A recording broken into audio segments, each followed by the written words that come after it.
Inshuti bakunzi ba Noble TV, uyu munsi twongeye kugaruka tubasuhuza tunabaha ikaze mu kiganiro twabateguriye uyu munsi. Muri no minsi buri wese ndakeka ari mu rugo bitewe n'impamvu zitandukanye z'icyorezo muzi cyugarije isi muri no minsi. Uyu munsi rero twabateguriye tumwe mu tuntu twajyaga dukora tukiri abana. Rimwe byajyaga binadushimisha kuko ni imikino imwe twajyaga dukora turi batoya ikadufasha kwihutisha amasaha cyangwa se gutinza amasaha. Rero uyu munsi nabateguriye muri imwe twajyaga dukora kandi yajyaga inezeza benshi. Mukurikiye hano murabona mfite utuntu nakwita utugozi cyangwa se sinzi nimba natwita udushipiri.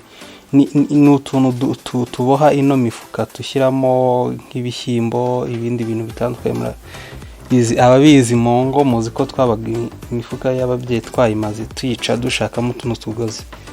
Hano nkagira n'akandi gafuniko cyangwa se akabusho. Ni tuno dufuniko dupfundikira amacupa y'inzoga.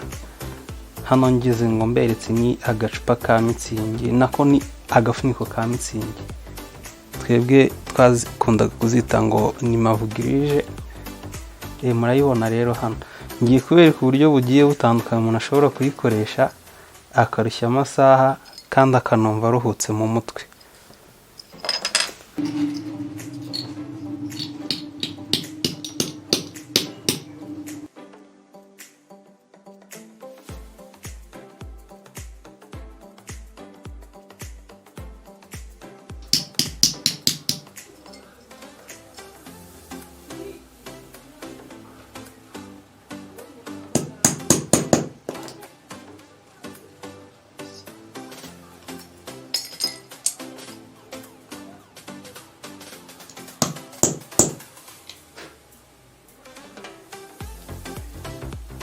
Rero gahunda twari turimo itambutse kwari gutegura ibikoresho, twari gutegura za vugirije cyangwa se twa dufuniko tw'amacupa.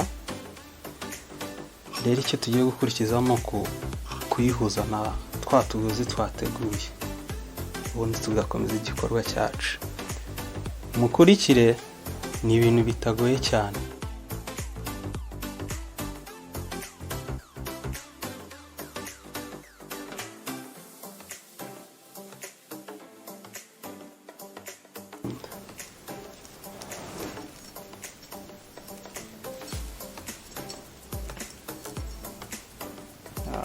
Akantu kanjye karoroshye pe. Kano uza kukabasha rwose araba yakoze akazi gakomeye.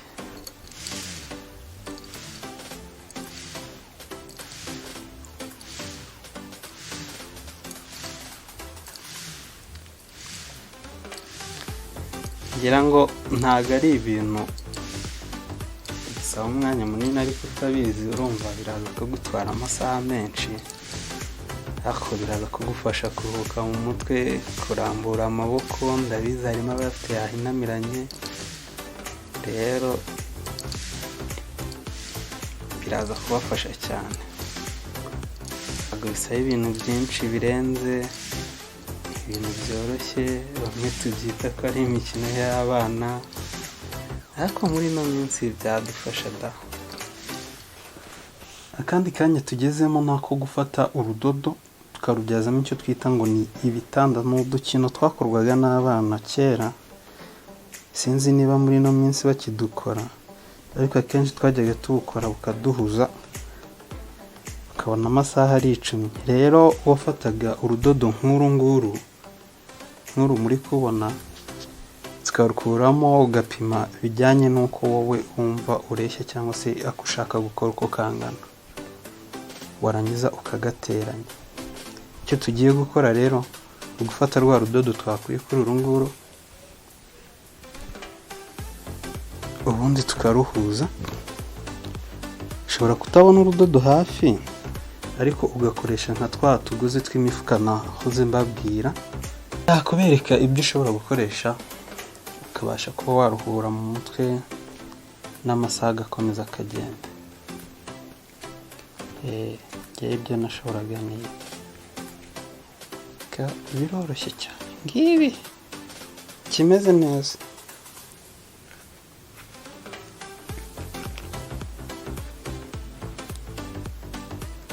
Yes, ni uku nguku bimeze. Ni ibi twifuzaga kubereka, ni ibi twifuza kubasangiza mu rwego rwo kubafasha mu kuguma mu rugo, murinda imiryango yanyu, murinda abaturanyi, kandi dufatanyirije hamwe nta cyatunanira.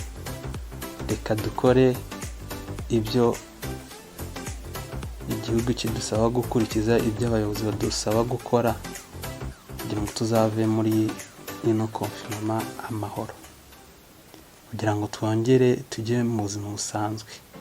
Ndabizi hari benshi mukumbuye gutembera nkanjye, hari benshi mukumbuye kugenda n'amaguru nkanjye, hari benshi mukumbuye gusura Ikivu, hari benshi mukumbuye gusura Mont Kigali, hari benshi mukumbuye kugenda kuri zipline ya Fazenda, hari benshi mukumbuye gusura urutare Rwanda. Ni byinshi cyane mukumbuye, hari benshi mukumbuye kujya Ruhondo. Rero reka dufatanyirize hamwe turebe ko kino cyorezo cyaduteye cyagenda, kandi zero ko Imana izadufasha. Mwakoze kudukurikira, naho utaha mwari kumwe na GSP, niyo wabateguriye ibi ngibi muri kubona, aranabyegeranya anabibagezaho. Murakoze. Mwadukurikirana kuri Nabo TV kuri Instagram, cyangwa Nabo Focus kuri Instagram yanjye, cyangwa se abakunda amafoto mukajya kuri Nabo Photography. Murakoze cyane.